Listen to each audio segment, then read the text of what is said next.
So there is a new bill that has been introduced that bans nearly every firearm. Like, it's a firearm ban. I'm not really sure what compels these people to do this, but do they understand where they're at? They're in America. 1 in 3 people, probably more, in America own a firearm. And before we go into this, I'm just curious how y'all are going to manage this if it passes. Do you think you're just gonna put this out and say, hey guys, turn in your firearms, please? No. Why don't y'all fuck off? This is America. This isn't communist China.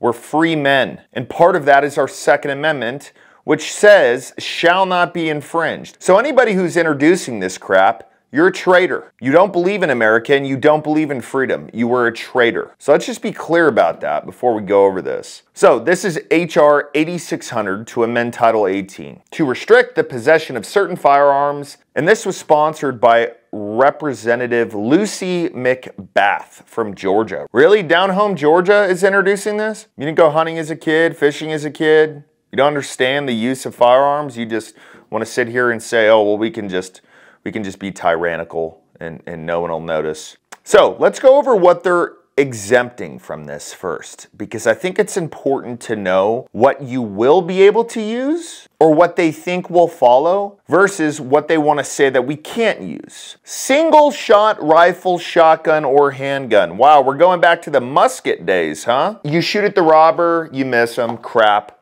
Sir, can you hang on one sec? Let me just go ahead and load another round into here. Breech loading rifle, shotgun, or handgun. I don't see how that's different if you're just allowed to load 1 shot at a time. Muzzle loading rifle, shotgun, or handgun. Bolt action rifle, shotgun, or handgun. Lever or pump action rifle or shotgun. Single or double action revolver. So, if you got a semi-automatic pistol under this bill, nope. Semi-automatic rifle, nope. So essentially what they're doing here, trying to make it more complicated than it looks, is if you have a semi-automatic anything, it's gone. So this isn't just one of their crap assault weapons ban, this is all semi-automatic gun bans. Then they go a step further into what you can do with your firearms. Let's read. The Go Safe Act regulates firearms based on the inherently dangerous and unusual lethality of their internal mechanisms. Isn't that interesting? Unusual lethality. I don't think it's unusual. If you're parking a 9mm in somebody's brain pan, that's going to be lethal. It's going to be lethal. It's not unusual. It just shows once again that somebody who has no clue about firearms wrote this. Can you imagine somebody having no clue about psychology going into a college and trying to teach the class or write a paper on it? Everyone there would be like, can you fuck off? Can we get someone who knows what they're doing here? That's what I want with this. I don't want these at all. But if you are going to write something, you should have experience in what you're writing. If enacted, the bill would regulate the sale, transfer, and manufacture of gas-powered automatic, semi-automatic weapons. Weapons, not just rifles. By preventing unlawful modifications of permissible firearms, mandating that future gas-operated designs are approved before manufacture, and preventing unlawful firearm assembly and manufacturing. So, what they're doing at the same time is they're trying to get rid of these parts kits. They want to be able to tell manufacturers, you know what, we want to approve your design before, and if you're selling a parts kit, no.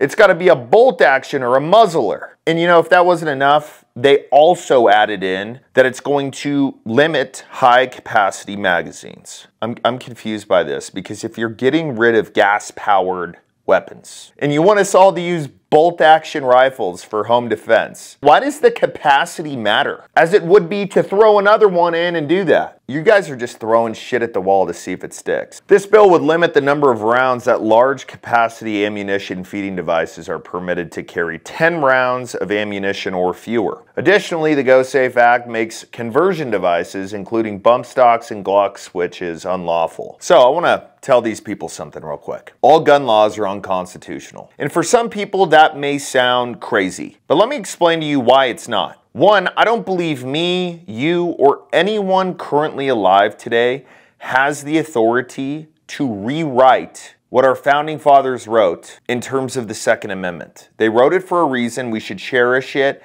and not mess with it. The second reason is because We have an inherent duty to protect ourselves and others. And if a bad guy doesn't follow gun laws and we have to, it's not gonna work. You're telling me that I gotta go up against a gangbanger with a Glock switch, with a fucking muzzler? I'm gonna lose. I don't care how bad of a shot the guy is. I'm gonna lose. I think that's the thing that these folks don't think about. It's like, well, okay, we can try to restrict people, but who's being restricted here? It's the people who have a lot to lose. The people who are like, okay, well, all of this stuff is unconstitutional, but if I get caught, I'm going to jail and my family's screwed. But criminals don't think like that. They don't have anything to lose. They're already committing crime, so why would they care about the additional time by using an illegal weapon? They don't. So y'all are putting the morally correct citizens of this country at a huge disadvantage. But I think that's y'all's goal. Y'all want crime. Y'all want it for the news stories. Y'all want it so you can continue to put these gun laws in place to where eventually we're going to be like communist China and have no guns. It's a joke.